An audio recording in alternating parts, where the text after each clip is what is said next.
into TNJ Radio Show.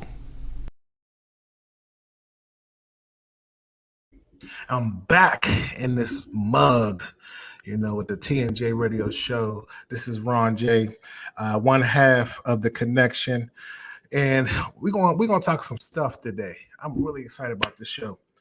Let's see, yeah, we're gonna talk some BLM stuff today, right? Ain't that right? What's good? Yes, sir. Oh man, how was your day before we get into the dumb stuff? It was a much better day. No one tried to steal anything from me or write me a ticket. You driving around black? Is that what's going on? Oh man, driving while black, tall, and I ain't gonna say the rest, but because I'm working on it. Triple threat. Oh man, we gonna get into it today, man. This should be a very interesting topic. Usually we're lighthearted and we joke around, but this is gonna be something kind of on the serious side. See what the people think about these subjects that's happening in America. Ain't that right? Absolutely. So yeah. So go ahead. Well, just it was a day of change in Pittsburgh yesterday. Now I don't know what happened in the rest of America, but in Pittsburgh we have our first black mayor, Ed Gainey. Shout out to Ed Gainey. Okay. Yeah. Big things popping, little things stopping.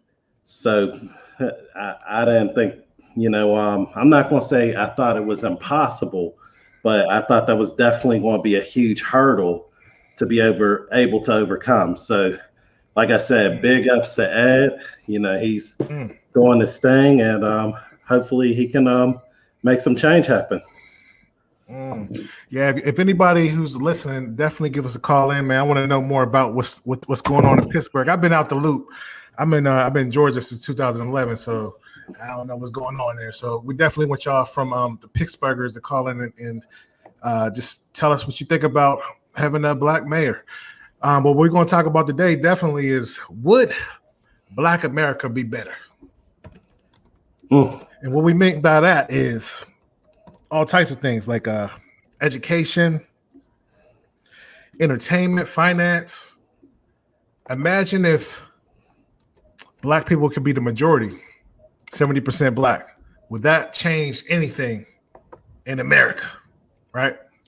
But real quickly, man, I'm telling you, man, I'm from Braddock, for people who don't know me. So suburbs in Pittsburgh, and I am just not used to this wildlife here. Now I moved. I live in South Georgia. I'm a city guy. I can maneuver through the sewer. I can deal with the crackheads, but there's a lot of activity outside, right? So I tell my kids, because my kids are kind of spoiled. When I was young, my parents told me to go outside. Matter of fact, my mom wasn't even there. I had to entertain myself, right? Ooh. You know how it was. Huge change. Absolutely. So we're spoiled here. God is good. We got a lot of land in the back, and there's woods outside of there. So anyway, I decided to tell my kids, I say, man, look, stop being in the house. Go play. So they just kept on going to the door and saying they want to come in and what have you, right? And it's getting dark. But I'm like, man, look, I used to play Release the Den and Braddock, Hide and Go Seek. Shout out to my friend, my boy Little, and Reese and Jermaine and all them, man. Stevie B, all them. We used to play out in the streets, right? So I'm like, go back out there, trying to toughen these kids up. You did? So they kept on coming to the door, so I turned the light on, man, go back outside and play. So I go out there trying to tough it out. I heard some noise out in that woods. It was like, I didn't even know what it was. I ran in the house like, come on, we gotta get in this house, man. Let's go. I was like, I can't do this wildlife stuff. I'm gonna have to get a weapon because I ain't even never hunted before. So I think I'm gonna have to get something to protect myself from these animals out here. So I'm just saying, Oh yeah, down there, I'd imagine that hunting is going to become a must, as well as I heard you guys got bigger bugs down there. Oh man, I ain't never seen them big roaches like that, man. You think you got them cornered and they fly like, man. Roaches. Yeah, big roaches out here, bro. I don't know. I mean, I heard they worse in Africa, but yeah, down here they ain't nothing to joke with, man. The pollen, like I ain't never have allergies before. You go outside, the car is green, so it's a definitely different experience, man. For sure. Okay. Well, real quick, before we get into the subject, we actually have a special guest host that I wanted to bring on. Just to introduce him real quick, he's actually a social climate analyst, educator. He's a coach, community organizer, and mentor. He actually has a nonprofit for underrepresented youth and cultural groups and self-esteem and team building. So just wanted to introduce Mr. Fawn Nanji of Social Climate. There he is. Also, he got them football skills. I remember him back in the day. Yes, he was dope on the football field, but I digress. Hey, us was gonna get back together on some serious content. We like the Three Amigos. We got a little connection going on. We got a little history, us three. So that's right. That's right. We usually get into the dumb stuff today, but right here we're gonna talk about some real stuff. We want to hear your expertise on it for sure. Yes. So the topic we're talking about, would a Black America be better? And just once again to recap what we're talking about, if Blacks were the majority, in population, economics, education, banking, those type of things. Yep, all of that. How would that make for a better America or Black America? That is a deep topic. I think there's so many layers on that we could look at. For one, automatically, if it was a Black America, then that puts us as also the 1%, right? So I mean, America's Black, so there's obviously going to be a rich community of Blacks, But the way we've been educated, would we be able to maintain good communities? I mean, just because America flipped and the whole America's Black doesn't mean that we still have to deal with the cultural issues that we've had throughout history. The fact that the divorce rate of our families, incarceration and those type of things. Some of the traumas that's happened to us, do those just disappear also, or we're still going to have to face those? So, in whatever issues that we're having underlying as people. So that would be the question: how do we deal with the issues that will still be present? I mean, just because they made the whole country Black doesn't mean that the problems disappear. Now, do the problems disappear with it? The problems that came with us coming over here, being a minority or being drugged by slavery, that created the situation that we live in now. Because if we all became, if the majority of the country became Black, are those issues erased? The seasoning that we went through, the slavery, the Jim Crow, the Black codes, all the different things that got us sitting in the classroom and being afraid to be smart, being afraid to read a book, things like that. That's mental. So us becoming a majority, how do we still deal with those mental issues? Okay, so your answer is a no? I don't think it'll be as easy as we think it would be. I mean, I think overall, because the country's Black, you're going to be successful Black people, but we're still going to have to deal with the underlying issues in the Black family.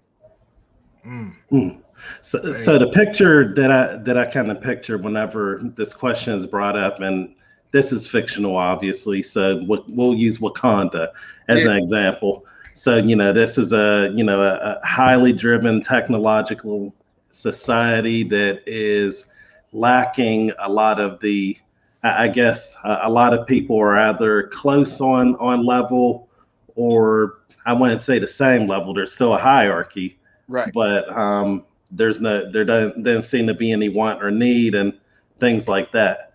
So what do you think as far as if we zap a wand, Blacks are a majority? How long you think it would take to get there? Man, what would it take?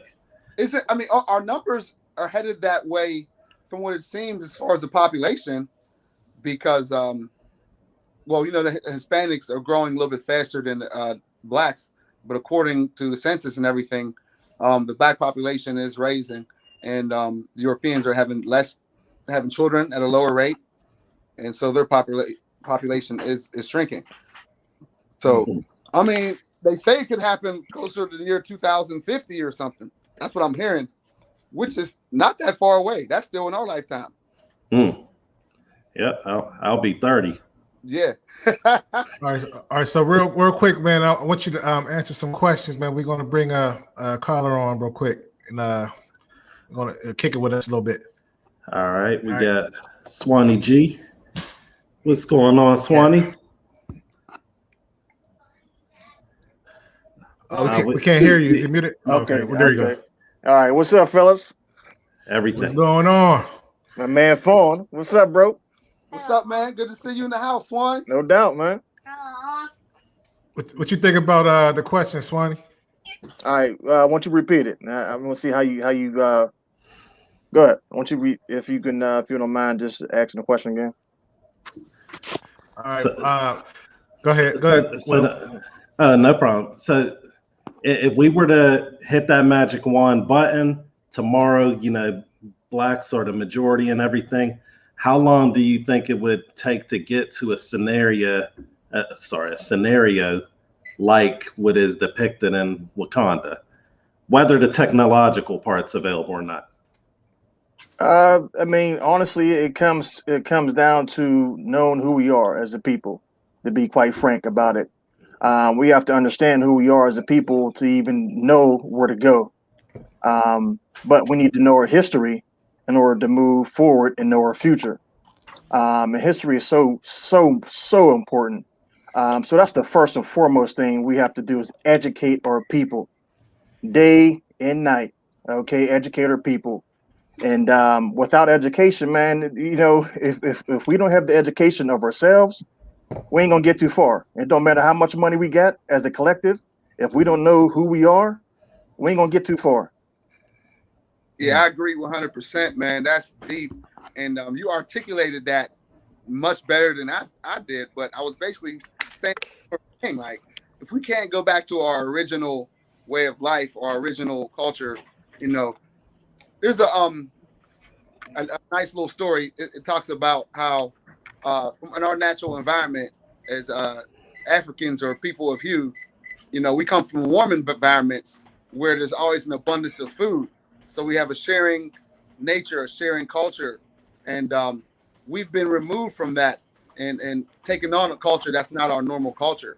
So if we were all in an environment kind of like Wakanda, we would have to study, like Swanee's saying, ancient history, some ways, other cultural ways of living, because the way we're practicing to live now is not our original culture.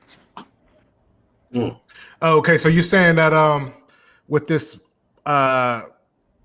capitalist society, you think we can't flourish in it? I don't think that's our original nature. So you're saying that yeah. with this, we got some background. Because the laws in capitalism, it's a Wild West mentality. It's a killer take all, mentality. And we're from a warm, friendly, sharing environment where we have cultures, where we have routines and traditions, that are natural with the earth and stuff like that. And our belief system, our spirituality, all those kind of things. And so, we got to talk about this now. I think you're from Africa, right? Yes, sir. All right. What country was that again? Cameroon, right? West Cameroon, right? West Africa. That's right between the Congo and Nigeria. All right. So there was empires back then, yes? Oh yeah, Songhai Empire. You had Bantu. So many different empires and beautiful kingdom. They actually were cities. We actually had Wakanda. It was called the Benin Empire, where how you ever go to a gated community and they have the gate, and you got to once they open the gate, then you go in the community, then you can actually go through the neighborhood. Mm-hmm. I mean, they had communities like that. I think there was the biggest wall ever recorded. It was bigger than the Great Wall of China that went around this Benin city, where they actually had castles that are older than the castles in Europe. So we actually had ancient Wakanda. Facts. Okay. So this is something that is this still there, or what's going on? Is it still? They tore apart a lot of the castles to where they're unrecognizable. You just see piles of rocks because they didn't want people to, just like the same thing they did with the Sphinx when they broke the nose off of it. Mm-hmm. They didn't want people to come into those West African countries and know that there were castles there. Castles older than the ones in Europe. So they tore a lot of it down and took a lot of those artifacts to Europe. Man, he's schooling y'all. Pay attention, guys. He's schooling us. Keep it going, man. Keep going. Look it up. Check it out, guys. And so when you look at like how we're living now, capitalism is not our normal nature. We're sharing peoples. Like when you go back to the Romans when they came into Africa, they actually got their 8-day calendar from the village system. How villages, let's say there were 8 gated villages. Each day would be a market day for each village. And so it was a sharing system. So let's say one village grew beans, another village made palm oil, another village was a fisherman's village. So every different day would be a different market day. And so you'd be able to get your fish one day, your beans a different day, your salt and different ingredients on another day. And the economy worked like that. They didn't need money. And everything was structured. Yeah, one village grew what they grew, and they went to the marketplace and traded. This was before the barter and trade because money is just the IOU. Mm-hmm. All right, but back in the day, didn't they have like pirates and people coming in and trying to get land and stealing and taking people into slavery? For sure. Those are like I have an old map in the 1600s of Africa. And what it shows is all around the coastlines, different oppressing groups and countries actually landed. They weren't able to get deep in, but they landed all along the coastlines and started studying. And they would do their piracy there, and they would trade with warring tribes for the prisoners of war. Little did the prisoners of war know what was going to happen to them, and little did the people that were selling them off. They also had no idea that they would be sold off into a system that wasn't a 7-year prisoner of war type of system where eventually you would be able to get married again. You'd be allowed to be inserted into the family that you were working under. They didn't know that they were going to be taken into a system where it was chattel slavery, where their kids would still continue to be slaves. You know what I mean? So like we have to undo a lot of those teachings because from that there's a lot of trauma, and that there's a lady named Joy DeGruy. If you get a chance to look her up. She talks about, you know how you have post-traumatic stress syndrome when you go to war? She talks about the years of mental conditioning with post-traumatic slave syndrome, which is very similar concept because people have been at war with us since your Blumenbergs, your Carl Linnaeus, your Darwin, who came with evolution that tried to say that we're not 100% human, and they actually accepted it in textbooks and said that the European is the top level of human. So once that idea got into the textbooks and was taught to us, you now have gatekeepers or uncles, I don't know what you want to call it, but you have black people. Zambos. Yes, who feel that they're inferior.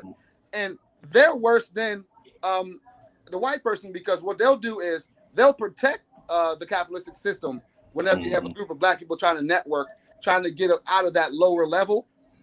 They do more damage to their own people, you know.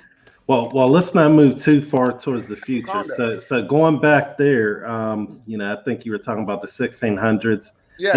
And even before that, was because I know that Africa wasn't called Africa. Was Cameroon called Cameroon? No, these are given when the colonizers came in. You know, Pope, I think was Pope Innocent. I'm not sure if it was the 5th or the 8th. Actually declared from the writings of Darwin and Carl Linnaeus and Blumenbach and those guys, they actually wrote in the textbooks and said that the African is not human, so we can enslave him like chattel. And so this allowed people from different countries to come into Africa and start taking them as slaves. Okay. Didn't the Ottoman Empire use the chattel slavery as well? And wasn't they in North Africa around in the 1600s? Yep. In North Africa. Africa is very interesting because there have been different names for it throughout the years, you know. And so it's sometimes there'll be places that you didn't know were Africa because you don't recognize the name as Africa. And so Abyssinian is one of them. Abyssinian is actually the area where Ethiopia is. And this is another ancient name of Africa.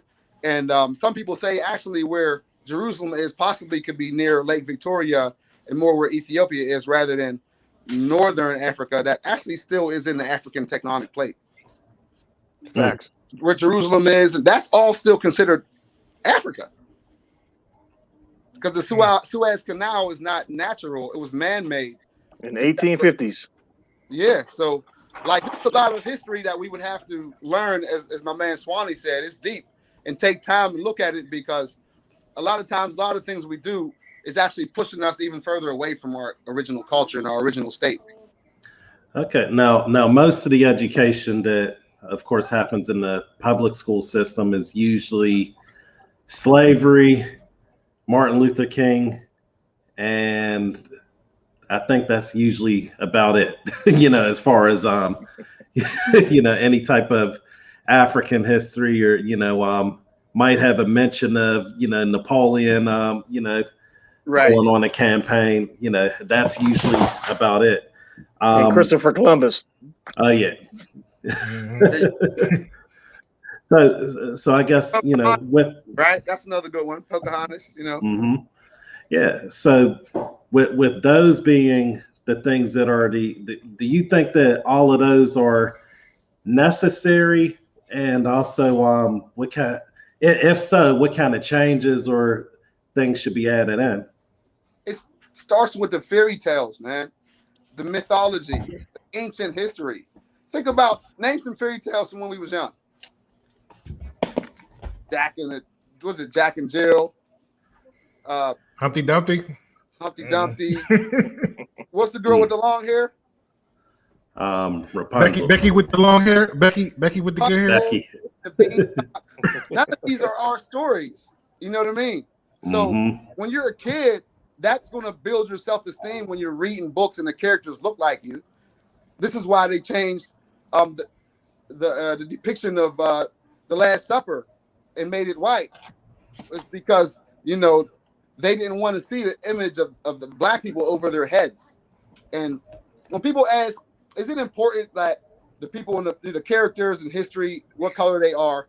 And what I would say is, it's not that important if it was left alone. But since it was changed, you got to ask yourself, why did they have to change it? If it wasn't so important what color they were, then why did they change it? That's the question you got to ask yourself. Yes, indeed. Then you realize that it was important. And so when you take a look at history, though, in the Wakanda, if we had our own Wakanda now, look at America now. What things we use in America, you know, can you say that black people didn't have their hands on? The lawnmower, the oven, the street light, bridges, you know, traffic signals. So, I mean, literally, we built America is our Wakanda. Okay, that you know what? That's a great point there, Fawn. I actually love that point. So, from there, you know, with knowing that, why do you think? You know, like, okay, we had slavery at a certain point. We had, you know, things that were great at a certain point, but you know, we have now as a now, and there were a lot of great achievements that were done in between. So, why do you think, you know, this current generation is not striving towards that greatness? Man, what you think about that one, Swan? Man, it's deep. I appreciate them questions, man, because those were the questions that everybody needed to hear and listen to. Yes. It's real important to understand that knowledge first comes with the question. You have to question why, what, when, where, how, right? And that's where it starts. You have to question yourself, question everything.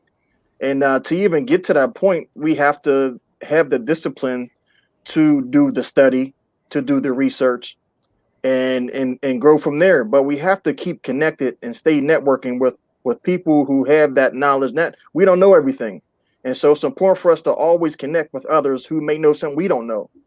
And so we must continue that ride and connect, and in order to have any kind of growth. It starts with the question why. Why are we in this situation? If America is our Wakanda, why don't we reap the benefits from it?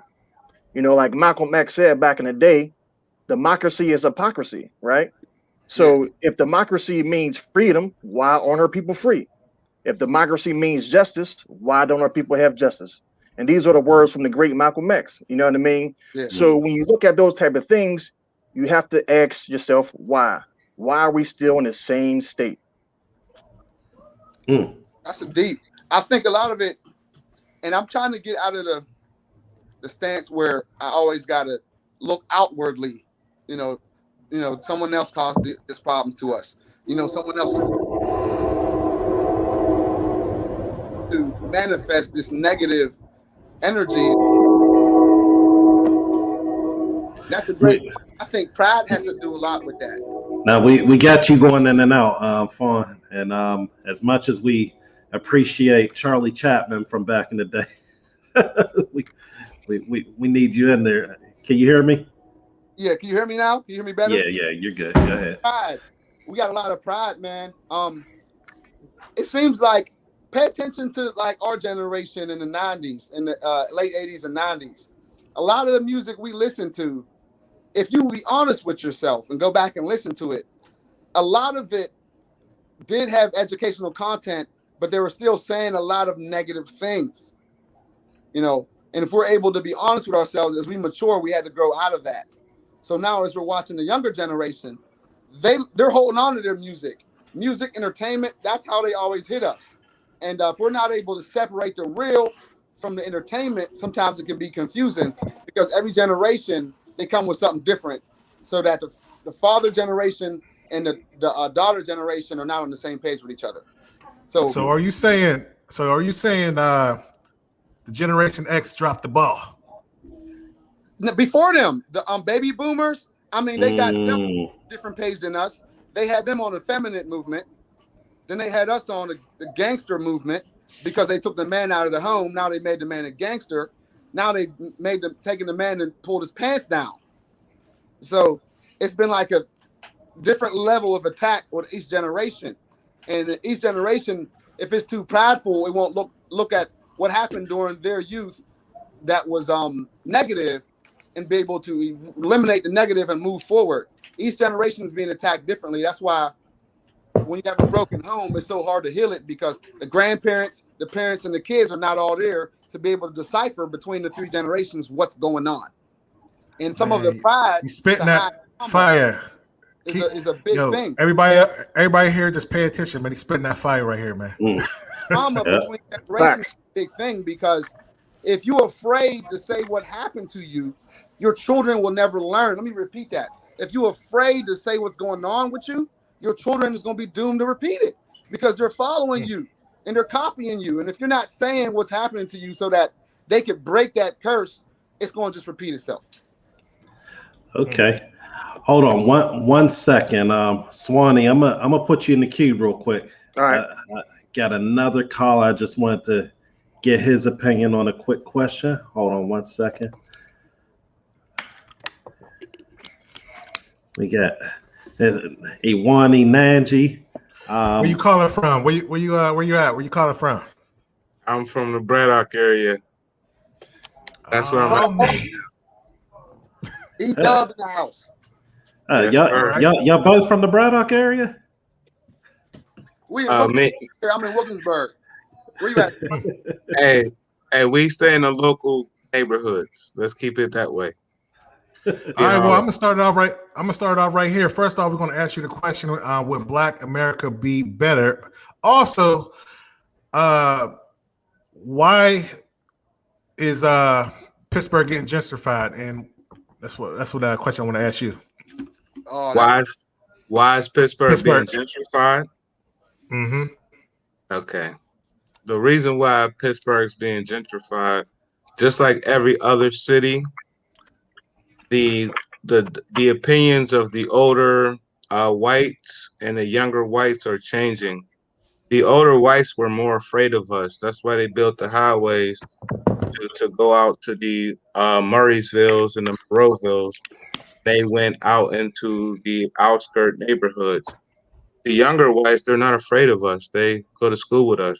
They know us. So they're okay with coming back to the city to work. And they've realized the transportation from where they live to coming back to the city is costing them more money, and they're not going being as successful, and they're suffering more problems by living that far. So gentrification has happened because the younger whites are not afraid of Black people anymore. It's not like you walked on in the 90s, 95, when my family moved to Churchill. I used to get off the bus, and I'll hear doors locking. Click. True story. They're not afraid of us because they grew up with us. It's a different mindset. Well, I have to say, in 1993, there was a lot of Black people with the dumb stuff. Pay attention. That gang stuff was in. It was. So I mean, I do understand that, but at the same time, you have to see reality. Even before the gang stuff, that type of things was happening. It just happened at that point in time. But just look at it. You know what I mean? The younger white generation, they're not afraid of Black people. They're okay. Well, and it is different north and south. Okay. Like you have to depend on what part of the country you're on also. Because in the South, they don't mind living next to Black people. Because in the South, they had slaves and the slaves lived with them.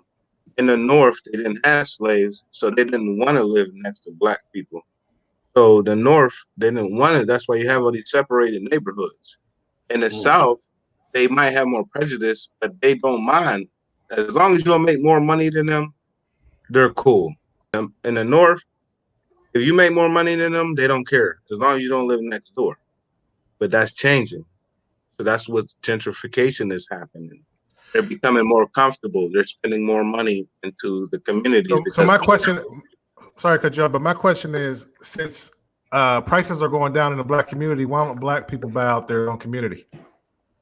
Because most Black people don't have enough credit and cannot get enough loans, and are pretty much, there's not enough of us that's on our business sense Economic be able to take advantage of the situation. The few of us who are taking advantage of it. There are guys and buying up properties. There's a lot of people buying up properties.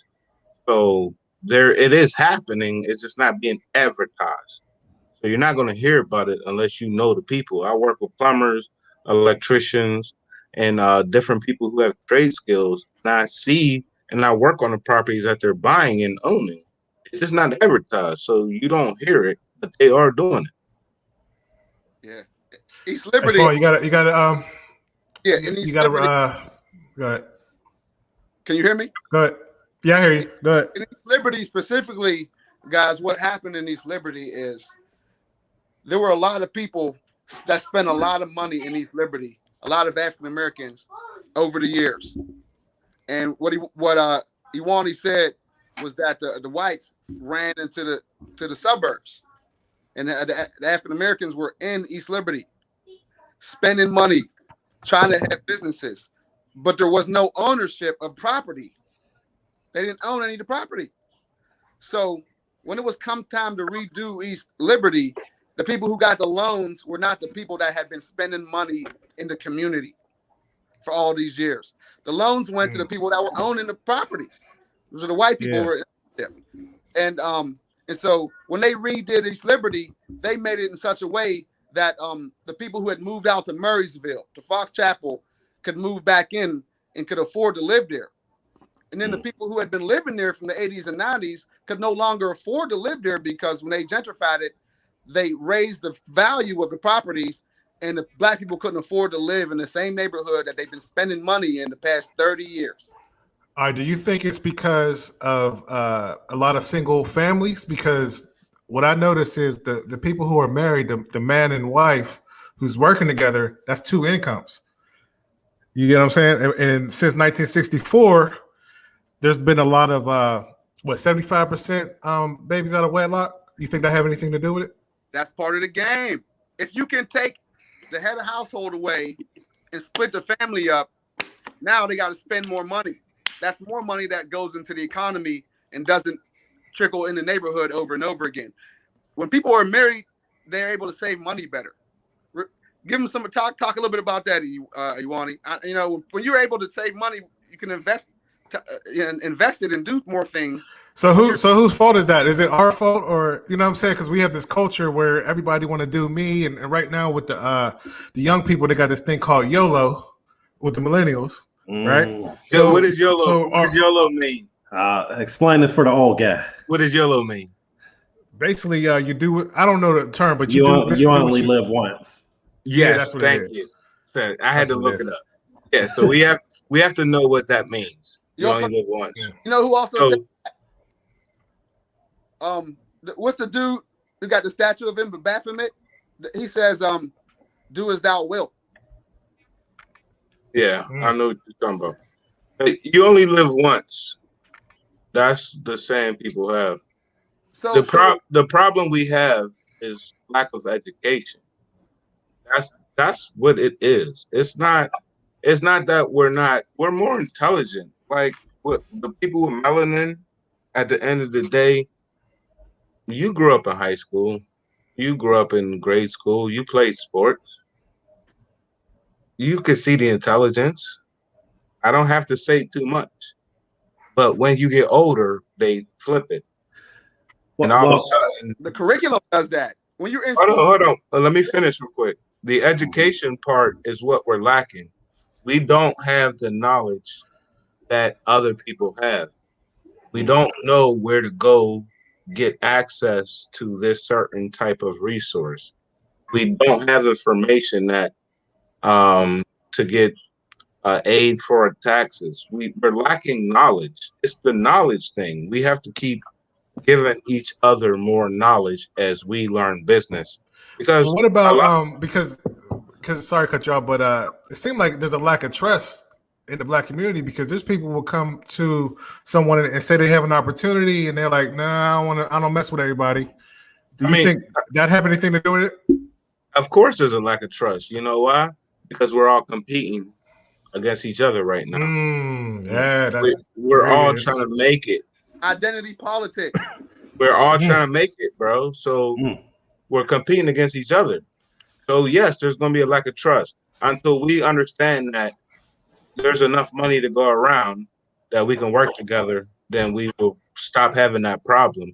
But now, as people are learning more business and ways to make more money, we're competing against each other. Right. So yes, we're going to have that problem for a while until we figure out how to work together and learn that to distribute the money amongst each other. Mm-hmm. Okay. Yeah, I definitely agree. I got one more thing to add to that is I think we have too many identity groups besides the original civil rights movement. We had from the women's movement, a lot of the women went to the feminist movement and jumped off of the black movement. And not only that, we have a lot of different groups that cause us to hate amongst each other. I mean, we have fraternities, sororities, Bloods, Crips. There's so much group identity politics that's not just pro-black.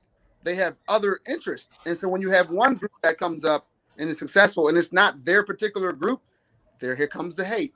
Hold on. We're going to delve right a little bit deeper into that. Iwani, I'm going to put you on hold for a second because I want you to come back, talk about it.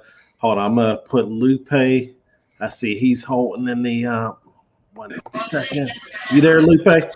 What's going on, fellas? That's a nice professional headset there. Like that. You like that? Uh-huh. So I don't know if you heard, what Fawn was just talking about. Do you want to repeat some of it? Yeah, I'm here. The group politics, man. Look, they first were My man. Negro, then we were colored, African American, black, all these different groups segregate us and separate us. Not only that, Bloods, Crips,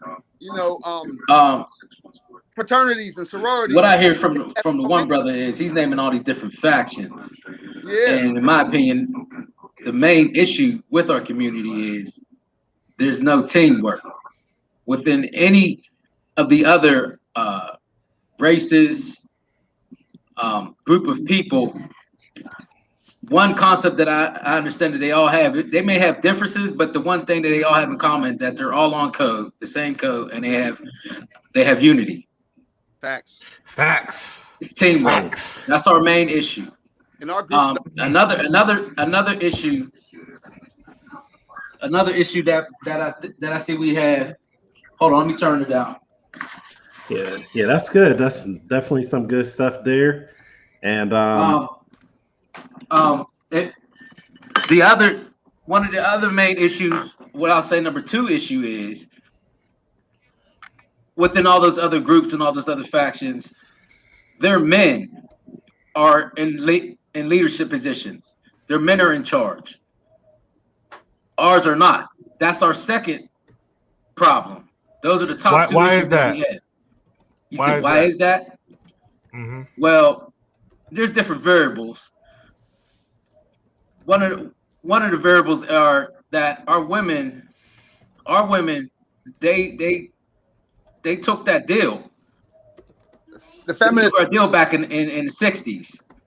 They married the government. They made a deal with the government, and they made us second, and we're failing because of it. Now, I will say that we have not been stepping up to the plate, playing our part fully. We got to take some responsibility in that. Mm-hmm. But I don't even saying that. I still don't think that our women understand that that's an issue. So now, if you that goes along with being on the same page generationally, is that them not understanding from the mothers teaching the daughters what they did wrong. The pride from the mothers that were in the feminist movement, seeing their daughters, repeat it instead of correcting it, they've allowed it. They've just passed it down on how to be a single mom and glorified it actually. And just like we've been glorified in the violence and the drug dealing and different things like that, after the government took us out of the home and the women accepted it. I agree with that 100%. And that's why I'm talking about these different group politics, feminists, what groups took the black woman away from the group, the family group, and put her in a different group. LGBT, that's different groups other than black politics. Now you have another group it's politics that's not even race anymore. You have a group that's a sexual group that's being put on top of race, a racial group, economically, and different things like that. So group politics is being played against us, even amongst ourselves when we go to college, the different fraternities and sororities. When you're in the communities, the gangs, they always pitch us in different groups against each other. And we're so stubborn, we can't come together and work because the European groups, even though they have their different groups, I agree with the gentleman here. They're always able to put that aside and work together. All right, so if you're listening on YouTube, definitely hit that subscribe button, hit that like button, and the notification. Get those likes up for us. Now, what I wanted to ask you, Lupe, now if we as African Americans was 70% of the population, would that change? And also, is black people racist? That's the question. Don't you have to be in power to be racist? Well, at that point, we're 70%. Now, if we do the same done to us, right? Using those numbers, 70%. I definitely believe that everyone. Honestly, I don't think everyone can come. If we would just go ahead and say, listen, talk your stuff. Let's go ahead and let's get this thing cracking. He said everybody can't come. So that 70% is going to drop dramatically. Everybody doesn't have that. They don't understand the mindset what's needed to take. So guess what? You're a liability. Everyone can't come. That's just your stuff. now are black people racist? Everybody, and that's not being racist. That's just being real. Everybody doesn't understand that you have to, in order for us to grow as a people to get better, you have to have, first of all, have education. You have to have politics. You have to have healthcare. And the bottom line is you have to be economically sound. Period. And most black folks don't understand that. They're consumers. Yeah. Yeah. And being a consumer, that'll never get you anything. That has no value. Yeah. So there's you encourage businesses, getting businesses in the community and all that. Investments, real estate, everything that this country is based off of. How its inception. Most black folks. So what happened? I want to ask why I got you guys on. So what happened with Black Wall Street? Anybody familiar with that? I think black folks are afraid to start that again. They're afraid for that to happen to them again. You're talking about that trauma. Now you're talking about that post-traumatic trauma, because look at Malcolm X, look at Martin Luther. Anyone who's gone above and beyond to try to make a difference, they try to make an example of. And Black Wall Street is another one. When I came to America, me and my family in the 84, 85, they did it in Philly. They did it right in Philly. This was in the 80s. You had a group that was like, they had decided to go out of the grid, and they were a spiritual group, and they were living how they wanted to live. They dropped a bomb on them in Philly. This is in the 80s. So they're continuing to do that. We have to be strong enough. And that's why it's so important to work together and not visualize, because then it's harder to attack somebody when everyone's on the same page. Okay, and so Black Wall Street, just for anyone listening who's like what the heck is that? Are we talking about crypto? No, Black Wall Street. Usually we're talking about Tulsa, Oklahoma. There were actually a couple of other places that were noticed as that, but usually we're talking about in Tulsa. I think it was the Redwood District, or yep. But here's the kicker with that. After they rioted that area, those guys in that community sued them, and they restored it. It wasn't until 1950 when when everybody came together and white people started realizing that black people had money. We started taking our money out of the community. That's what happened. It wasn't the fact that they did the riot, because they rebuilt it. Okay. So that's an example of white ice is colder, right? Right. Because once we had desegregation, what ended up happening is that those businesses didn't get the support from the community anymore. What do y'all think about that? Yeah, that was a big, I think. So is Atlanta our new Black Wall Street? Yeah, I'm down here chilling, you know what I'm saying? It's good. It's cool down here, man. Hey, you guys familiar with us? That's where everybody flocks to, though. I'm pretty sure it's overcrowded down there, down the A. True story. There's a lot of bums down here. There's a lot of people on the streets. It's not what people say it is, but segregation, guys. Now it's time to spread out to other parts of the making a new Black Wall Street down the Carolinas or Florida or something. Spread it out. Somebody need to come out with a record label or something in another state. They're trying to get a record deal down here. Hey, but there's throughout the diaspora of America, there's some people that's trying to make some moves. I just seen who was it? I seen today Chris Webber. He got what's it called? He got a marijuana school. It's called Cookies out there in California, where he's teaching low income or minorities the marijuana game, from all the way from cultivation to the financial part of it. All right. So here's my question too. While we're talking about business and wealth, you have all these players that made it to the NBA. We have 400 players, probably what 70, 80% are black, right? You have the NFL who's 70% black. Why don't they all come up and put their money together? And because America's for sale. You see Braddock, you see all these neighborhoods down here, the small neighborhoods, and then we wonder why gentrification is happening when you can pay for it yourself. The price goes down, they just go and get it. Can y'all hear me? Speak on that. Yeah, I hear you. I got two reasons for that.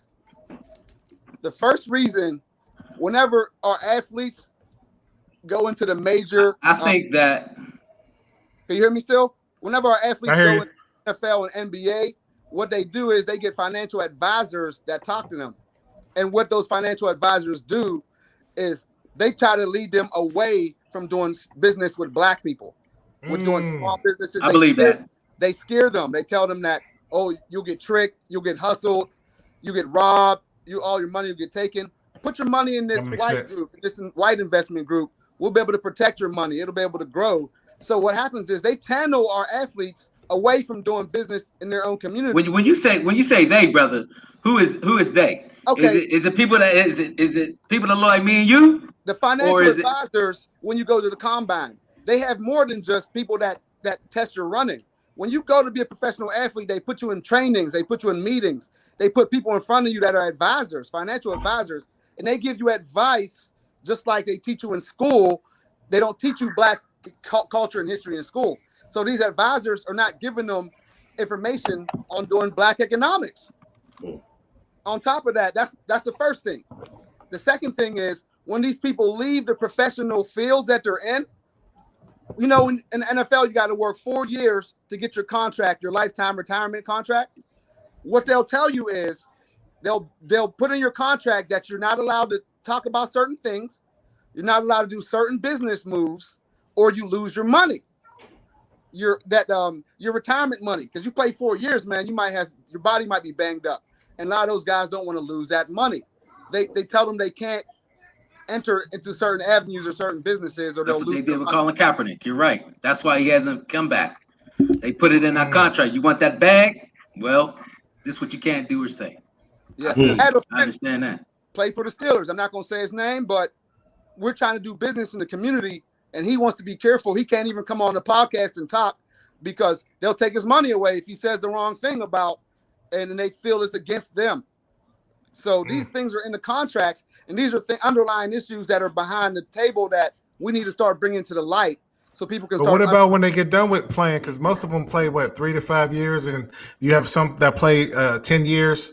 Why don't they do anything after the fact? A lot of them probably broke by then. Yeah, or they still get retirement. They won't lose it. They became consumers. They went right back to their origins. So this actually brings up a real important part since we're talking about the NFL. But what you're talking about, Fawn, is because of a lack of an ownership thing. So what do you guys think is the reason why basically the NFL is already the Black America? You know, we actually think about it, it's 70%, African Americans. So why do you think that they don't just leave and form their own league? Well, good question. That is a good crickets. Question. That's right now. They're not the major players. Those stadium owners, they're the major players. The NFL money that those guys are making, that's still small peas and compared to the people who's owning the stadiums and owning the real estate and owning the teams. Their money is peanuts. Now, and they also have that mindset where they're not trained to think about Black economics. You got to teach people this. This got to be taught at a young age. And this is what's so powerful about what y'all doing right here with this Black media. That's one of the avenues they don't want us to touch. Your man, what's his name? Byron Allen, he had that lawsuit. This is one of the biggest things that's happening right now is Black media. So people are able to educate our own people on what we should think and what we should do.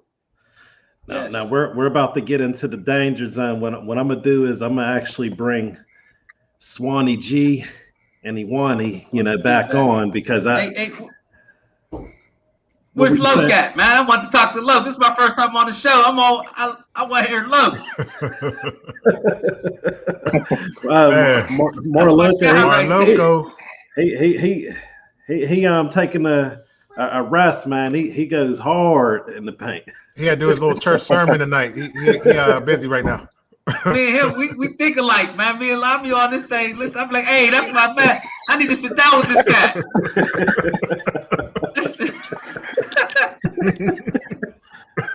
That's hilarious.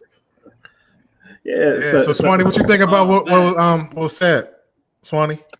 I mean, everybody hit the nail right on the head, and every piece of the conversation. Again, it goes back to the fact that, we need to educate ourselves first and foremost. We have to have the willingness and the self-determination to want to research and study for ourselves. Because like Fawn keeps saying, they're not teaching that in our school systems. The school system is designed to keep us in mental slavery. Okay. And people need to be aware of that. Okay. That's why they didn't like the Malcolm X's and the MLKs and the Dick Gregorys and the Dr. Sebes and all of them, because they were conscious thinkers. They went beyond. They studied and researched their own. And because of that, they studied the origins, found out who they were, and they knew that there's power in the people. And with that brings strength, knowledge, and everything we need to survive as a collective. Yeah. Now, is black people socialists? That's a good question. That is good. I don't know if we know what we are as a collective. We're so diverse, and so I'm going to say this: black people are not socialists because we are mastering the capital system. If you put black people in any environment, their competition level is so high that we surpass everybody. We adapt to everything. Like, Jay-Z that made raps about it. Like, put me in Alaska, I'm gonna adapt. You put me in Jamaica, I'm gonna adapt. Put me in South America, I'm gonna adapt. But one thing I wanted to say about the money and the Wall Street thing is this. It costs a lot of capital to do some of the things that we're talking about as far as like investing and things. It costs a lot of capital, We talk hundreds of thousands of millions, but these guys are dealing with billions and billions of dollars. So, like, we're talking about penny. You're right. Well, we're going to have to take time to be able to get to that level. You have to keep building slowly with the education, starting with the young ones, and keep letting it grow. Most of us might be dead by the time our kids are able to take over, but we have to be on that path. We have to be able to teach them. We have to teach them what we weren't taught. That's why I say everybody can't come, brother. Just what you're talking about. Everybody doesn't understand that concept. It's not about the now. It's about the next generation, the generation after that. Exactly. That's what it's about. I think that's the next generation, though. The next generation, we're starting to see a lot of people getting the education, but they're doing the boomerang effect. They're going back home because there's no jobs out here. What do you think about that? Because real quick, go ahead. There are jobs. It's just that people don't want the jobs with the PUA and the low wages and people complaining. They want everybody to get $15 an hour. I remember when I started working, I was making $6, maybe $7. When I started working, I was making $3.45. I think it was. I probably was around that. It probably was about what I was making, but we didn't think about it my age back in that day. But now they want everybody to make $15 an hour. I mean, it's not feasible for every business to pay people $15 an hour. That's just not feasible. Right. So people eat up that concept and they cause problems and they want to be on unemployment. But reality, if you actually own a business, you have to be you have to pay all types of different things. You have insurance, you have different type of gas and different things that you have to put into your business that people are not looking into. Oh, and they're like, I want $15 an hour. But you know what? Like, are you driving to the job? Or do you own the equipment? Are you bringing your own equipment? Right. What are you doing? If you're Maintenance, actually doing your own business, then maybe I'm just giving you healthcare a for referral. employees. Yeah, I could give you a referral. Then yeah, you could make $15, $20 an hour if I'm giving you a referral.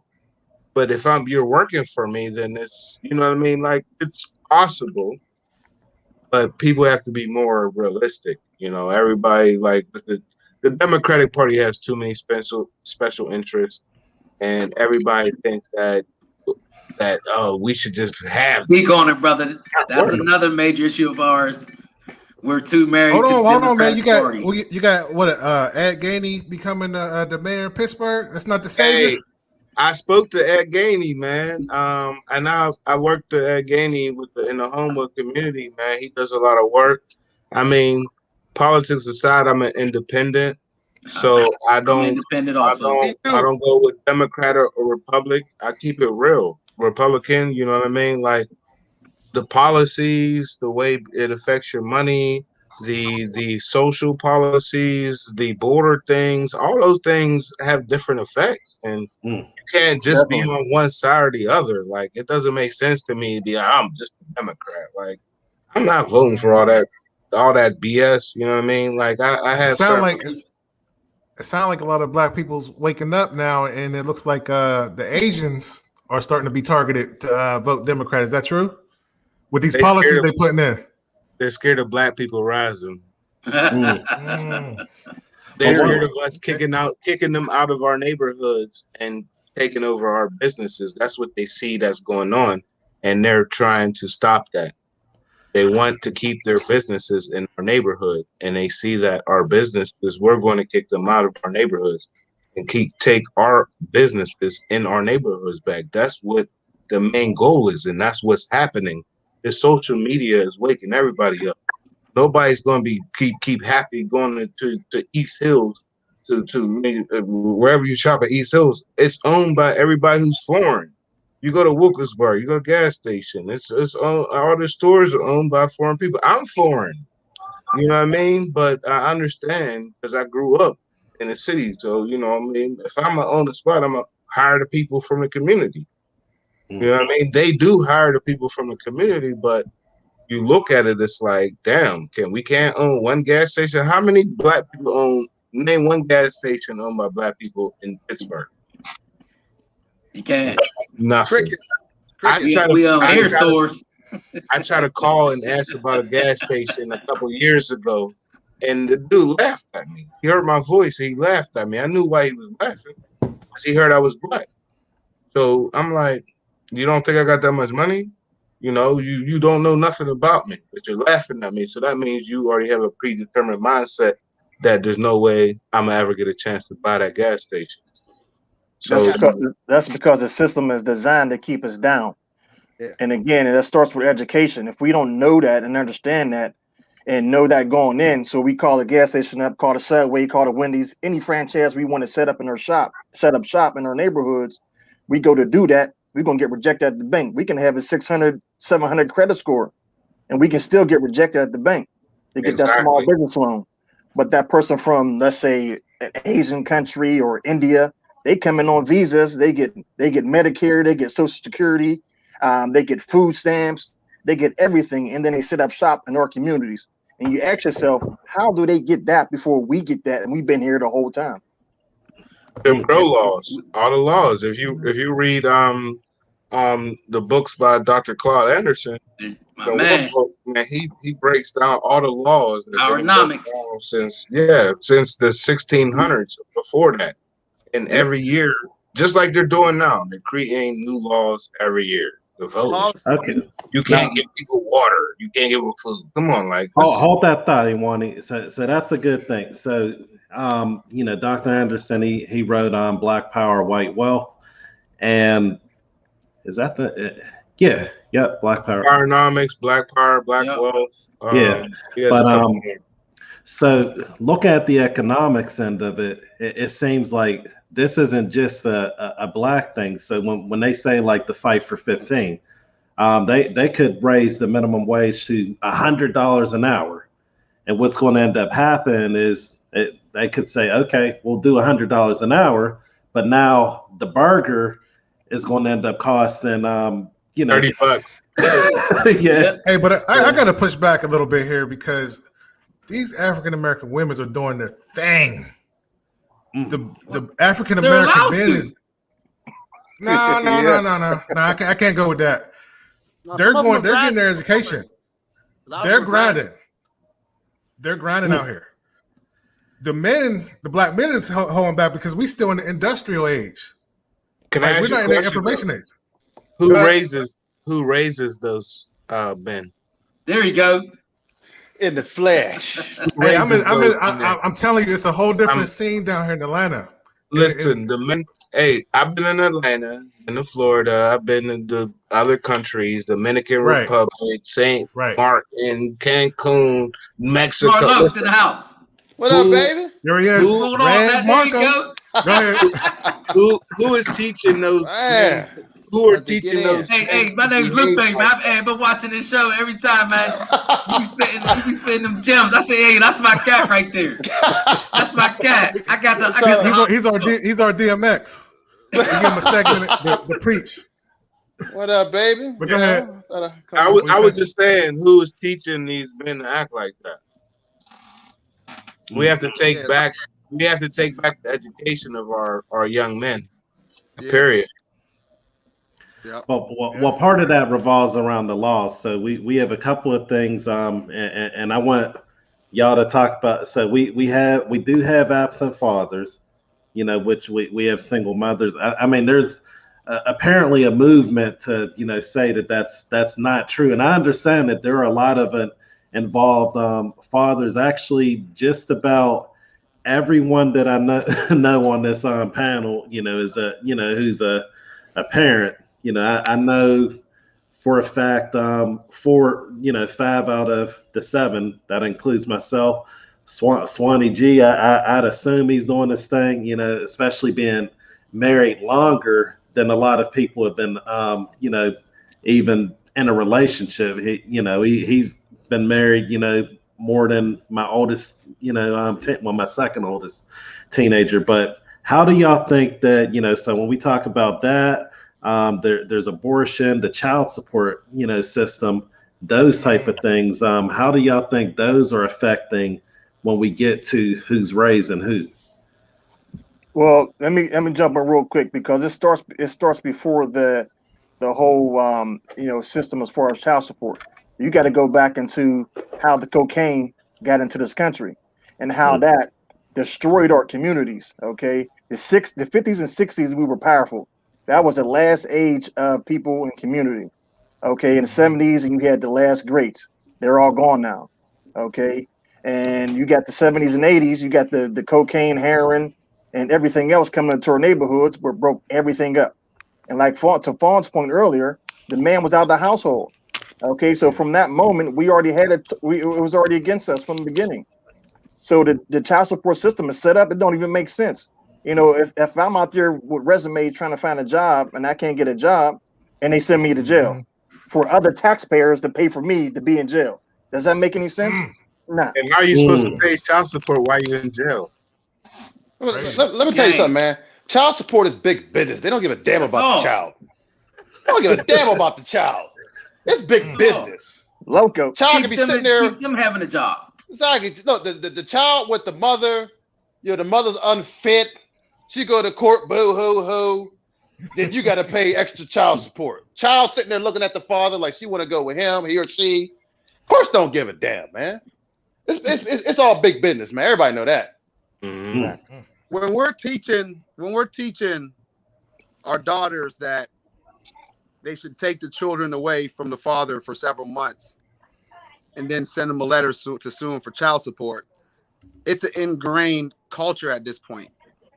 And I know I've heard lots of stories about families that have been broke up so that one parent can control the family and not have a two-parent home. We've accepted the fact that a single-parent home can be as productive as a two-parent home, and somewhere along the river, somebody sold us that lie and we bought it. Sure did. Sure did. Comment on that. Yeah. Yeah. So that's definitely when I think of the child support system, and don't get me wrong, I'm all for fathers, taking up responsibility. Anyone who knows my story, like they won't even question it. You know what I mean? But on the other end, the way that I look at the child support system is that, let's say that we're in the time of slavery, right? And let's say that the dad said, "Hey, I want to, go up north. I want to escape. You want to come with me?" And the wife had said, a reverse Harriet Tubman situation. And then next thing you know, to me, the child support system is like calling the slave catchers, basically. The child support system was set up before the feminist movement. The feminist movement changed the whole prospect of child support. Child support was set up for women who were stay-at-home mothers who raised their children at home and until they were grown. And so they didn't have a career, they didn't have money. So if they were getting divorced, then yes, they needed some income because they never had an opportunity to work. What happened with the feminist movement?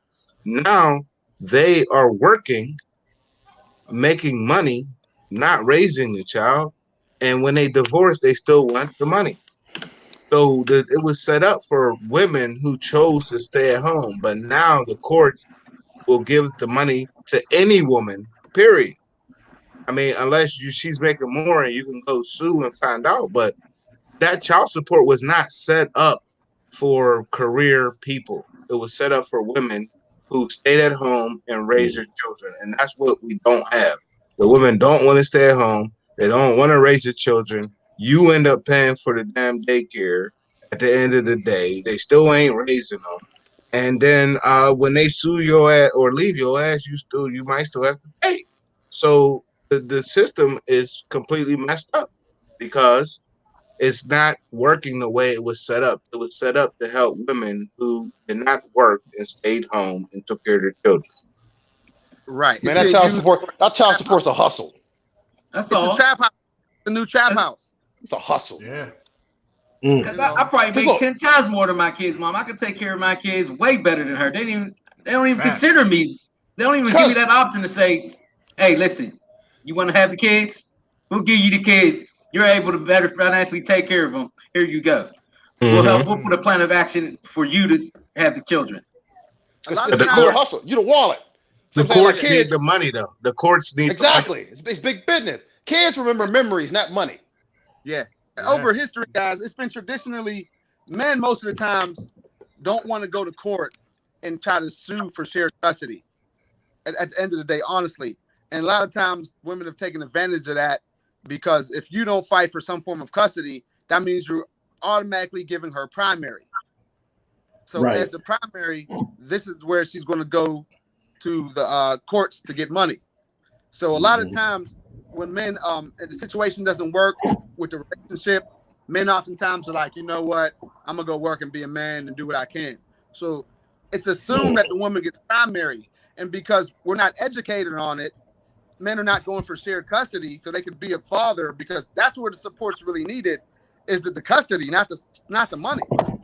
So they don't go for the custody, and they allow the woman to have primary. The woman has been taught, okay, now I can go after and get monetary, situation, better improve my monetary situation, when the kid really needs the father in his life more than he does the money.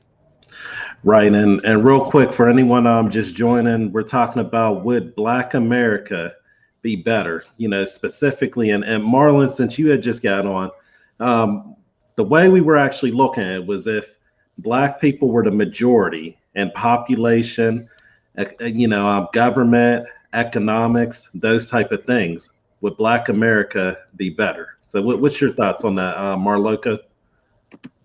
Would Black America be better? Well, first of all, we gotta, like, one thing I see about like politicians and business, we gotta have a goal and agenda. First of all, Black people don't even stick together, man. Yeah. So that was my main point. That's the main thing. We going over here. We going over there. Yeah, we got to stick together. That's my main concern. Mm-hmm. If we don't do that, I don't see us really accomplishing anything. It's just my opinion. Yeah. You can't do anything without no damn unity, man. Every other race of people has go ahead. What's our policy? Shit. There is none. What's our collective policy? Listen, we got to have a code. We got no code. Right. Thank you. That's why that's my code right that's now. what I'm talking about. That's right. We're not on code. You know what? Code. Like, okay, we all know everybody else had a code. Christopher Columbus did all this stuff to the Indians, right? Everybody know he did it. But every Columbus Day, white people get on code and they celebrate Columbus Day like he's the greatest person in the world. We have to stop pointing out all our flaws and weakness of our brothers and sisters. Because uplift each other. The whites don't have somebody, he'll be a horrible person. You'll go study history and find out how horrible this person was. But when it comes time to talk about them, they pour rainbows over the whole picture. Well, history's a lie anyway. Yeah, and it's a lie anyway. History's a lie anyway, but they all lie together. They all lie together. Yeah. They on code. They on code with the lie. It's called His Story for a reason. They put it in the schools. Well, they control the media. Schools and everything. They control the media. Hell yeah. And we sitting there, you know, like they making. Listen, they love making these slave movies. I'll say.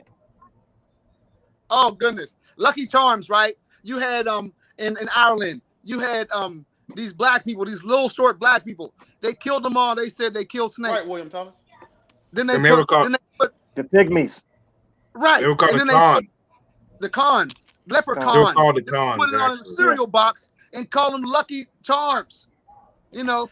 Man, don't disrespect the cereal, man. That cereal is delicious, magically.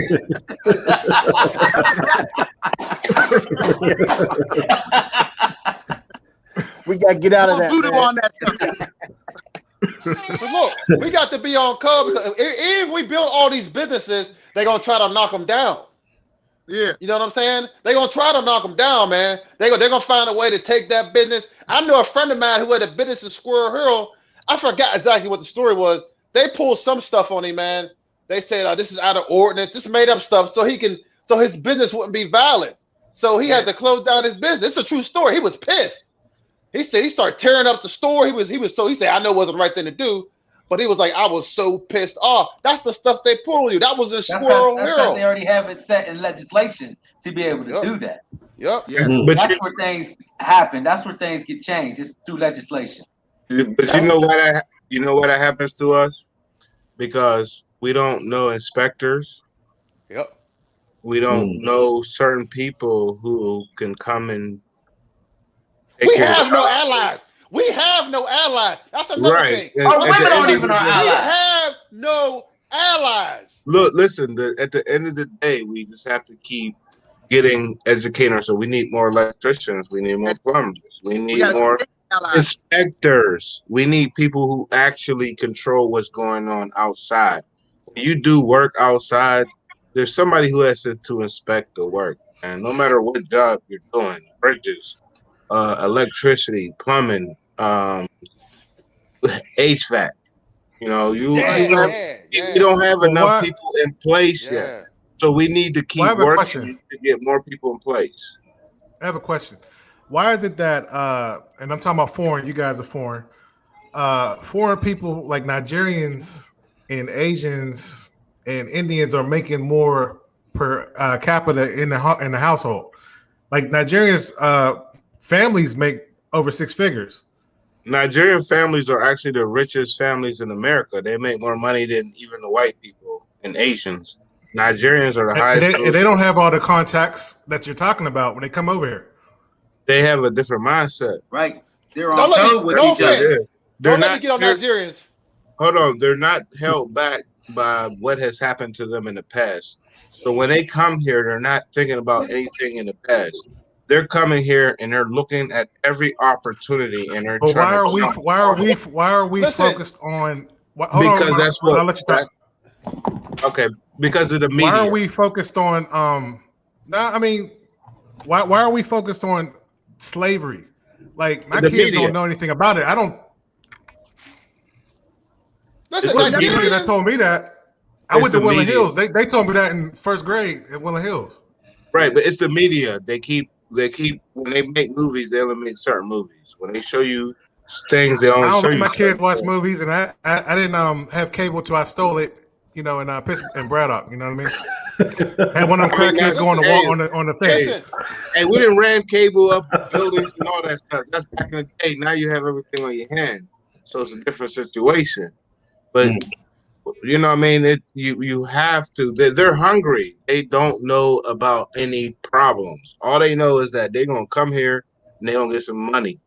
So when they come here, they're just looking to get money and they're grinding Because of Right. what? money. Because Nigeria don't have the opportunities we have here, and they're looking at No, us they like, why don't you see listen. these opportunities? Let's get something correct here. You need to They start don't. researching. Hold on. You I need to have a start friend researching. that lives in Nigeria. I know that, but listen, there's when you talk about being rich in Africa and being rich in America, it's different things. Okay, in Africa, when you're rich, you own everything. You don't have no Why debt are they coming here? because they see money. You can make money here. Why wouldn't you come to make money?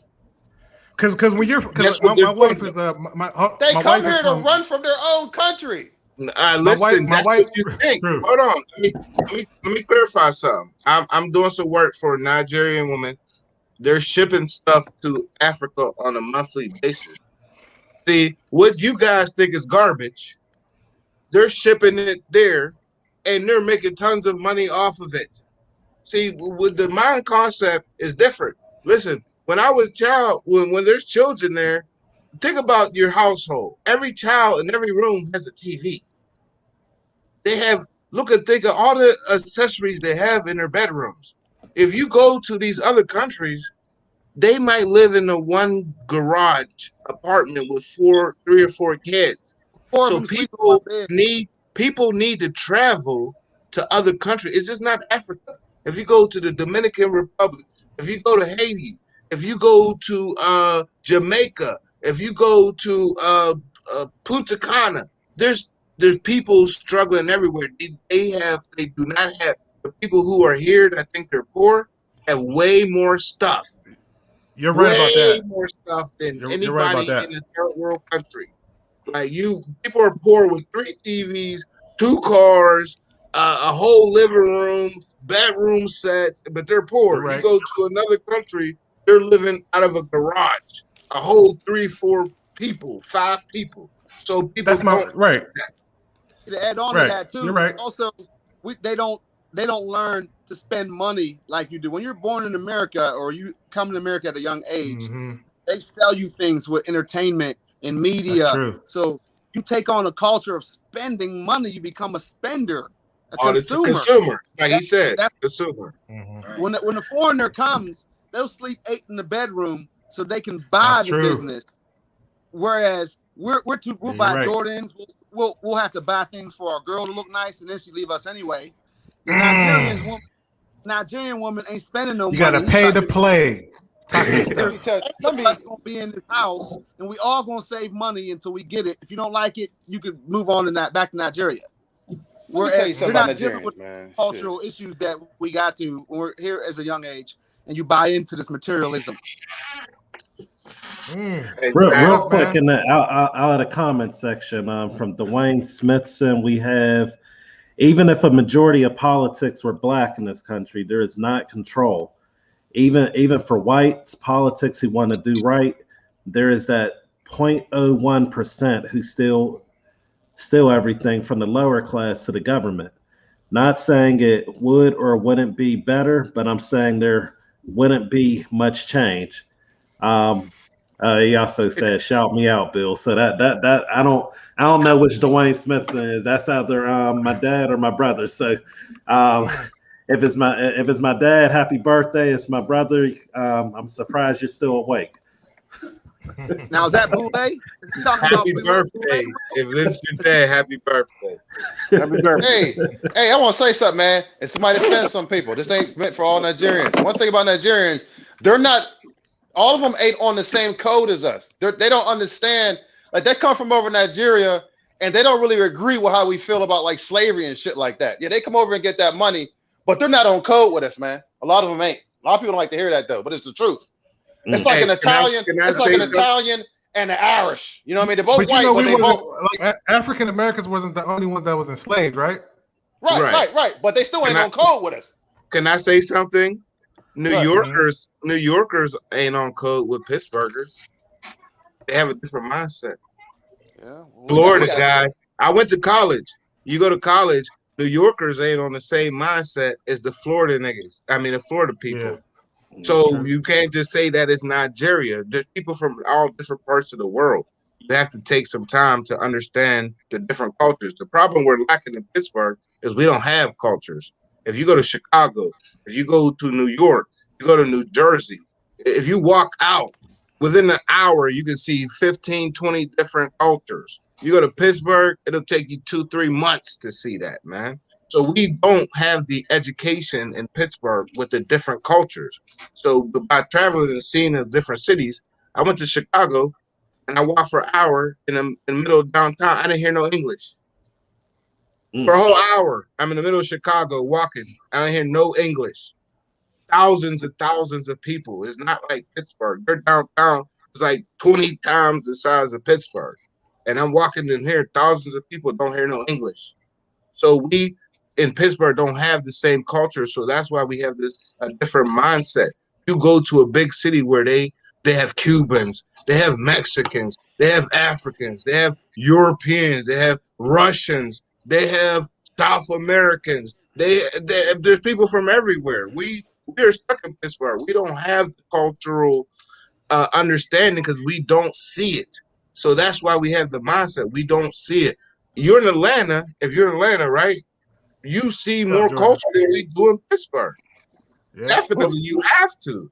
When you're in Pittsburgh, it's mainly black and white and maybe a little bit of here and there. But when you go to different cities, that's where you see that, okay, there's different cultures. That's what we need to educate our people in Pittsburgh. I'm so happy that a lot of people got to travel outside of Pittsburgh because of the stimulus money, because a lot of people got to see stuff that they wouldn't have seen without the stimulus money. So it's going to expand a lot of Pittsburgh people's minds. We have to be more than local. We're too local. That's what Pittsburgh's problem is. We're too local. Listen, why did the Nigerians come get us? Why? They don't teach. Why didn't they come get us? I don't think if the Chinese were enslaved, Chinese would have came and got Chinese. This is what I'm saying. They don't the teach Nigerians be cooning, man. Yes, they do. I'm putting it out there. I'm putting it out there. Hold on. Putting it out there. Okay, but guess what? Who's coming to get these dudes from the hood who's going to jail and killing each other every day? Listen, man. Do we got to get the Nigerians to get them? Hold on, guys. I got to That's our army right there. Hold on. We can't all talk at the same time. I met all types of different cultures. I ain't never disrespect them. I didn't give a damn about their culture. I greeted, hey, what's up, man? How you doing? Culture my ass. I don't need that culture. This is what I'm saying. African history, guys. When you look at African American history, the one thing that America does do is, even if though they lie in the history books, you have the ability to find the real truth. That's one thing you can do in America. What they do in Africa, in the 54 different countries, is you're not allowed to know history, because in the 1960s and 50s, they took over your country. They colonized it. They underwrote the African constitutions. So they never teach the African man history. They lie to him about the African American. Matter of fact, when you come to America through immigration, they show you videos to say that the African American is violent. And they're thugs. And they're pimps and thugs. Pimps and thugs. So what the society does is it pitches the African and the African. Are you sure about that, man? Because I got my family. Yeah, he right. Hold on, wait a minute. They're like, stay away from them. My family, my wife is from Jamaica, and they can have dual citizenship, and that didn't happen. That's different. That's Jamaica, not Africa. Jamaica's on this side. We all come from the continent. We all they did not play that. I have to get proof on that. Send that to me. No, the news is different. When we talk to our cousins down there all the time in Africa, the news is different. CNN. I have a friend that live in DC that's from Nigeria. He did the same thing. They didn't do that to him. I have a question. Selectively. Do you have CNN International? Do I? No. Yes. Why not? I mean, that's So what's why syndicated do over you here. why do you go to every other country and there's CNN International, but America doesn't hear CNN International? All right, well, my question is your father from there? Is he here? I was born there. I was born in Cameroon. Well, I'm not talking about your father. I'm talking about your father and your mother. What Are about they them? from there? Are they from Cameroon? Are they here? Are they here now? They're here. Did they see that video? That you're talking about? The video what Fawn was talking about. Yeah. My mother told me that when she came here, she thought that she was supposed to live in the projects because that's all the videos they showed. Like they showed and when she heard the project, she thought it was like, okay, we're living in the project. And she thought that's what they showed them. They only showed those 70s and pimp movies and stuff like that. So when they got here, they was like, okay, that's where they wanted to live. But then my dad figured out when he was in college, he was like, I got kicked out of the projects because I was making too much money. He didn't know what it was. That's what they showed him. Wow. No, that's what they showed him. They didn't know any different. They did also tell them to stay. They were advised by their white friends to stay away, that it was trouble when you go in these poor neighborhoods. But it is trouble. It is trouble. But they didn't know. They're not living there. But they showed when they see movies of black people, they only showed the movies I hear of what you're saying. people and all that. So when they came here, they wanted to be with black people. So that's what they seen, and that's what they were looking for. So yes, they were sold that. And then it wasn't as violent back then. You know what I mean? They didn't have as much violence as now. So it was a little bit more glorified back then than it is now, because now is a whole different story. Now, either Iwani or Fawn, what do they teach over in Cameroon, or if you know from any other country in Africa, about what happened to, we'll say the lost children, us? Oh, man, they don't teach nothing, bro. I'm gonna be real with you, man. It's the same problem as America, man. Like, we're re-educating them, and just like we're re-educating ourselves here, man. It's the white man has done a job in both continents, man. He didn't leave no black man alone. It wasn't just Americans. It wasn't just South Americans. They conquered everybody. They did the same thing to everybody. It's continental. It's worldwide, man. It's just not here in Pittsburgh or down in LA. It's in Africa. It's in Europe. It's in South America. They did the same thing to all of us. That's why they call it the diaspora. Are they still doing that in Africa? Yes. Are they fighting back? Slowly. With the YouTube. We fight back here in America. The social media is waking everybody up. The information. There's a war. There's a war in our country right now in Cameroon, West Africa. There's a war right now. It's in civil war. In America, it happens on both sides. America refuses to show the civil war because African Americans will start having compassion and will start learning that also in Africa, the white man's attacking us. So they have not shown that war. It's been going on since 2016. America don't even know that my country is at war right now.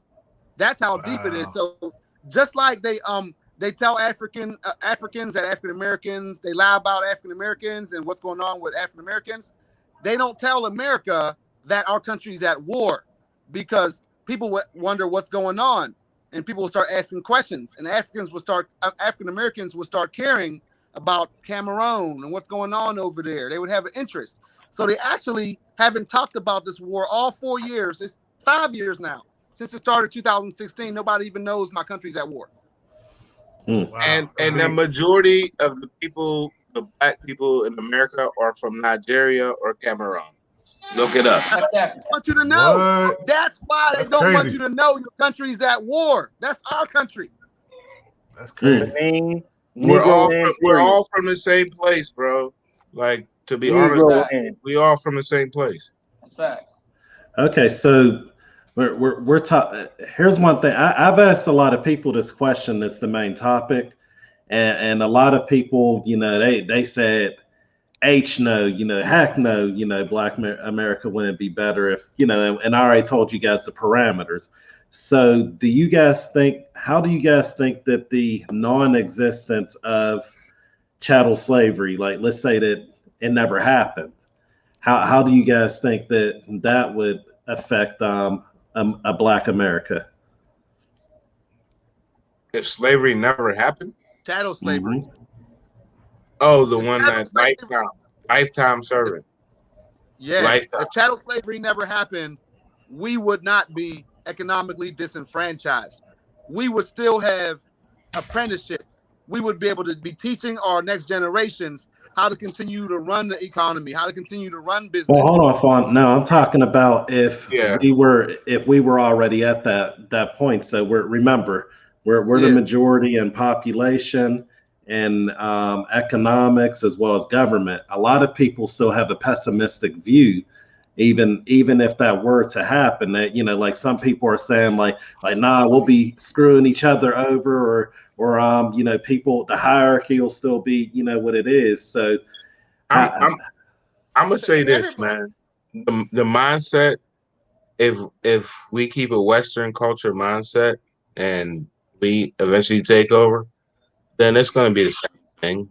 It might be a little bit safer, but because we're in charge and we might be a little bit safer to each other, but that the mindset is still going to be the same. You're not going to change much that's going on in the country.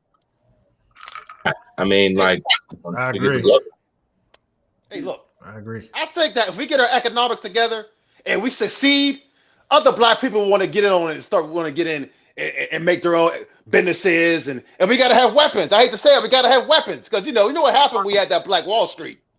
You know what happened when we had that Black Wall Street. Once we start making these businesses and other Black people start looking about it, hold up, they doing their thing. But as long as we're making businesses and we failing, or there's not enough businesses, people ain't gonna really want to be unified with that. They're gonna be like, oh, whatever. They'll keep working for the white man or whatever. We got to succeed and we got to keep pushing forward. We keep giving up and falling backwards. A lot of people don't want to deal with that, man. A lot of people will give up. Right. We live in a capitalist society. Yeah. Bottom line. If I run a business, I told my homeboy, hey man, this is what I do. I get him on, he gets successful, and it'll be like a chain. That's what we need. But there's one thing you got to do. I'm gonna make this short because I know everybody want to talk. And I hate to say this, I'm gonna keep it a beam. We got to get rid of niggas. We got to get rid of niggas. I said that already. That's why that's my man. My man. That's why that's my man. I said that. It came on to reiterate what I said. Look, we don't need niggas. We need niggas. Negus, kings. They gotta get rid of them, man. They took the original word negus, which means king, and they start calling us niggas, which is disrespectful.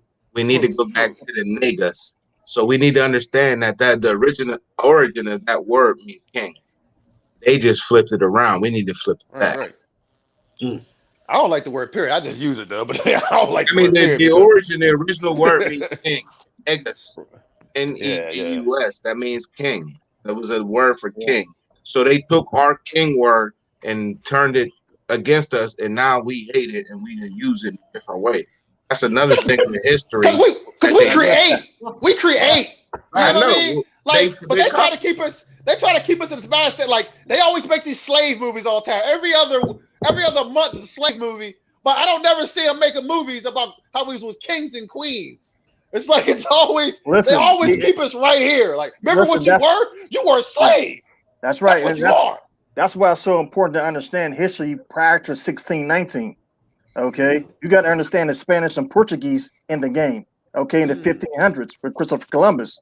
You got to understand how slavery even started, but they ain't going to teach that because that put Spain, Portugal, France, Germany, and all these colonized European countries, making them accountable. But nobody wants to talk about. Nobody wants to talk about that, but I will. Yep. You know, but that's very important. They started it, right? And guess what? Rabbit hole goes deep. Hold on. Guess what? All those same countries you named were the same countries that were in Africa. Yeah, that's why there's 54 different countries now, because it was divide and conquer. Yep. We were all one. We were all one people until they divided us up. Now we have tribes. Just like what Fawn said earlier. Now we got Bloods and Crips. Now we got this and that. Come on, now we got to get rid of that and come back to who we are as a people. Right, hey, man. We all get on code. They know it's a rap. It's a rap, man. Yep. Do y'all really It's think? over. Do y'all really think these small white neighborhoods practice capitalism? Because I think America practices capitalism because there's 3 levels of government. But when you get to these small communities, the money spends in the community 20, 30 times. They're not capitalizing off of each other. So America ours is ours. Because America's not always capitalistic. It only capitalizes on different classes. So when you're in a different class, they capitalize on you. So if America was the majority African American or black, okay, then we wouldn't have to capitalize off each other. The money would be spinning and spinning in our hands over and over again. Whereas as us as the minority, okay, we're being attacked and they can capitalize off of us because the money never stays in our pocket. But if the communities were all ours, if the country was our community, then we would be able to find other ways. I wouldn't call it socialism, but we wouldn't need to capitalize off each other as much. Well, so just and we're actually coming to an end right now, and I love this discussion that's going on. You know, I like that I see, you know, black men on here talking about solutions. We're educating and, you know, different things like that. So we'll actually have this discussion, you know, further in the future. But real quick before we depart, you know, everyone, real quick, if you have anything business or you know, something of importance that you want to shout out, a resource or anything like that, or just you know, a positive word, you know, I'll give a quick you know, we black, you know, we like to talk, but we ain't gonna be on here till 2 o'clock in the morning. So you know, we'll keep it to like 45 seconds to a minute. We'll start off with Swanee. All right, cool. Well, you know, always give shout outs, man. First and foremost, I appreciate Josie and Will, man, for creating a platform for us to even have a conversation. That is the most important thing ever in our community, is having a conversation. And I'm glad you guys had the courage to even bring this topic up because it's deep.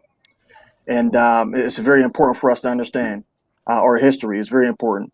But real quick, you know, I've been the president of my union for the last 10, 11 years. And I represent almost like 250 members, man, all different backgrounds in life. I'm the president of my union, first black president in my union. Okay. So to the point of, as far as leadership and networking and understanding, you got to understand, man, we got to put ourselves in positions. We got to have the courage to step up to the next level. We can't let nothing hold us back at all. We are powerful when we're united, man, period. And to the other point, as far as we ain't got enough people in the trade, I'm an electrician. So y'all hit me up for any electrical needs, man, at any given time. Networking, that's what I'm talking about. Swanee, can you put your, you know, whatever you feel comfortable, email, phone number, whatever, can you, you know, whenever you get off, could you put that in the comments? Yeah, no doubt. Okay, cool. Yeah, thank you, brother. Yeah, Iwani. All right. So I would like to thank you guys for having me on this platform. And I would like to thank the black men who are on here expressing their opinions and giving their knowledge and talking on this conversation that's well needed. And Swanee, I'm glad to actually hear from Swanee. I see him on Facebook all the time, but I've never really got to hear him talk. But so it was a good thing to hear today. You know what I mean? But I want to tell people, don't be afraid of capitalism. We need to be able to master the system, overtake them. Whenever we put our minds to something, we take it over. If it's basketball, soccer, whatever, we want to do it, we're going to control it when we put our minds to it. So don't be afraid of capitalism, because capitalism is just the way the system runs. So we need to figure out how the system runs, and we need to run it better than them at the end of the day. And we're figuring it out, and they're getting scared. So let's not slow ourselves down. Let's not be afraid of capitalism, because guess what? Every neighborhood is a corporation. Every neighborhood, every borough, every city, every state is a corporation. It's a business. So we have to understand that first. So Wilkinsburg is a corporation. Braddock is a corporation. North Braddock is a corporation. Wilkins Township's a corporation. Moreova's a corporation. The city of Pittsburgh is a corporation. The state America of Pennsylvania is a corporation. The SA is a corporation. So let's not be afraid of that. Let's embrace it. Let's learn about it, and let's take it over. You know, let's keep expanding our mind. And other than that, I just became a notary. So I will be offering my notary services. Please give me about 2 weeks. I need a little bit of mentor training so I can do it properly. But if you need any notary services, holler at me. All right. And, you know, like I said, Iwani, just, you know, an email, phone number, whatever you want to put, just put it in the comments. Marloco. Now, what's up, baby? The Reverend, you know, What's up? 45 seconds to a minute, just close that out. Anything you want to shout out? Real quick. Yeah, when I was young, man, this is crazy, right? This is something I just wanted to share with you guys. I feel nothing but respect and love for you fellas. But check this out. When I was young, I wanted to create a black secret society, man. Ain't that crazy? I wish I would have followed through with that, man. I had that in my mind. But anyways, we got to get in the matrix and we got to create the code, okay? We got to create this code, man. We got to stay on code and we got to keep creating it. But that's all I got, baby. That's it. All right. And really quick speaking, there's a lot of free coding programs as well as low price coding programs. Gentlemen, I'm gonna put in comments. We're gonna get my man Max Dennison on here. You know, he does a lot of the coding. Powerful young black man out there, Shenley guy. You know, sorry Woody Hill guys, but you know, Lupe, what you got for us? Listen, I appreciate this to the utmost, brothers. We're able to show the world that we can come together and as black men, no arguing, no fussing and fighting, and we can actually come together and speak intelligently, use our intellect, and come up with solutions. Understanding that networking is very powerful. What brothers of art, they just came on and said what they can do, what they're good at, what they're willing to share. That's positive. That's powerful. You speaking on the coding? I just went out 2 days ago and went out and bought a book on coding. Like, I have no clue on it, but I said, you know what? I understand where the world is going. It's going digital, and it's amazing to me that I just bought a book on it, and now we're talking about it. Like, that's not coincidence. That was supposed to happen. I was supposed to hear that, and I appreciate you, brothers. And we need to continue this. Keep it going, and I love y'all for real. I love y'all. You, my brother. My man. 50 grand. Marlo. All right, Fawn, close us out. Hey, thank you guys, man. This show was amazing. I had so much fun with all you gentlemen, hearing you guys speak with such intelligence. And one little quick story. Birth of a Nation, the first motion picture in the history of our country, was shown in the White House. And in this movie about the Civil War, the bad guys were the free slaves and the good guys were the KKK. Wow. That was the first movie that ever released in this country. Yep. Yeah. And that created a narrative of this evil black person. So what we got to do is change the narrative. Narrative. You're right. Got to change the narrative. Just like time to re-educate. Time to re-educate. Right. They can take characters and paint them how they want to. We got to start painting the picture. And this show is a great show where we can start changing the narrative of how the world sees us as people. So I appreciate y'all. I love y'all. And whatever system we find ourselves in, we can float to the top. You dang on right about that. You know what I'm saying? You guys are doing a great thing with the show. And hey, please have me on again. I would love to be on. Right. Fun, social climate. email is fondanji@yahoo.com. Get at me. I'm doing my nonprofit.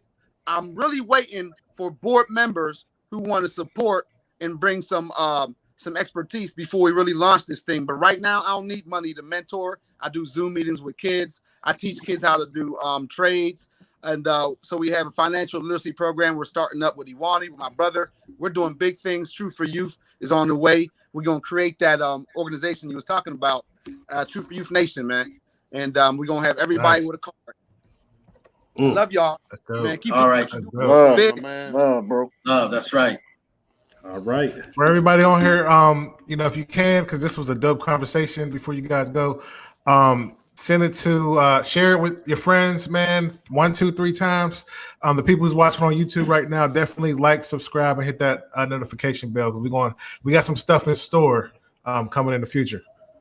And real quick, we got some great. I mean, Laraun J, he's kind of under talking about it. We have some great stuff coming, but if you're able to support the channel, I'll put the Cash App link on there. That way we can not only be able to bring great content, but also to be able to bring more resources to be able to help the different people that are in need. So with that, love you, brothers. Have a good night. Have a safe night, successful night, and we're gonna make it better the next day. That was our sip of TNJ. All right. No That's doubt. the first step. Where to go? Peace. No doubt. Peace and love. Peace and love. All right, brothers. Right.